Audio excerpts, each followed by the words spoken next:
There are few things in life, if any, that are perfect. But in 1903, when Theodore Roosevelt stood here overlooking the Grand Canyon, he said, "Leave it as it is. You can't improve on it." Hi everyone, I'm Robin Sewell. Today on Arizona Highways, we begin at the Bright Angel Trail. Millions of visitors come to the Grand Canyon every year because, in the words of President Roosevelt, it is the one great sight every American should see. Ancient tribes referred to the Grand Canyon as the House of Stone and Light. The elements that make it up are earth, wind, water, and fire. But you have to add light because light brings the canyon to life, creating an astounding beauty that leaves you awestruck. The geologists still debate how the Grand Canyon was formed and therefore exactly how old it is, but the consensus right now is that it's probably about 5 million years old. That is, it's been cutting through the ancient rock, which is 250 million to 2 billion years old. It's been cutting through it for about 5 million years. Michael Anderson is a Grand Canyon archaeologist. He says the erosion process is an astonishing constant. So we have what we call unconformities in the canyon, where certain layers were there at one time but have been eroded totally away. That type of erosion and buildup kind of creates the interesting different colors that we have here at the park. From Lee's Ferry to the Grand Wash Cliffs, the canyon is 277 miles long. From rim to rim, it averages about 10 miles in length, and it's about a mile deep.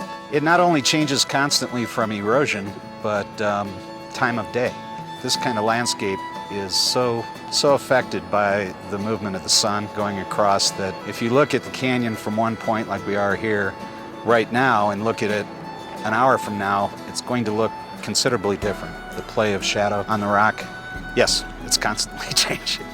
Major John Wesley Powell became the first person to lead an expedition down the Colorado River. Soon after that, prospectors came in, but found nothing. After several years, many of these same prospectors became trail guides for tourists. Then in 1901, the railroad arrived, bringing more tourists to see this massive natural structure and impressing presidents like Teddy Roosevelt.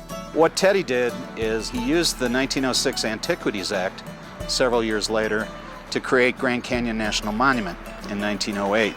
That's a presidential proclamation that does not have to go through Congress to set aside lands mostly for the public enjoyment. Throughout the years, the first sight of the Grand Canyon has had the same effect on people.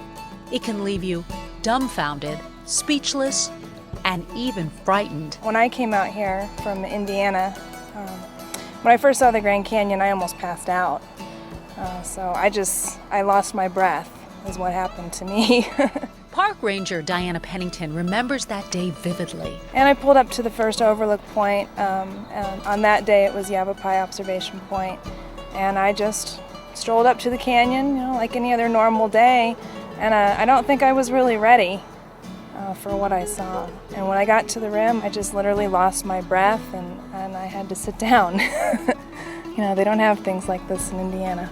But in order to get a feel for this wonder of the world, you are going to have to stay longer than the average visitor. Most people visit just the overlook points and then leave. The average stay of the park visitor is 2 to 3 hours. I would encourage them to try to get away from some of the more popular points, go for a walk or a stroll, and that everybody can understand that you don't have to hike to the river and back to experience what it's like below the rim. In recent years, there has been an increasing push for policies helping to protect the canyon.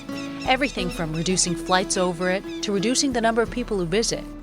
It is, after all, one of the 7 wonders of the world, and it should be preserved for generations to come.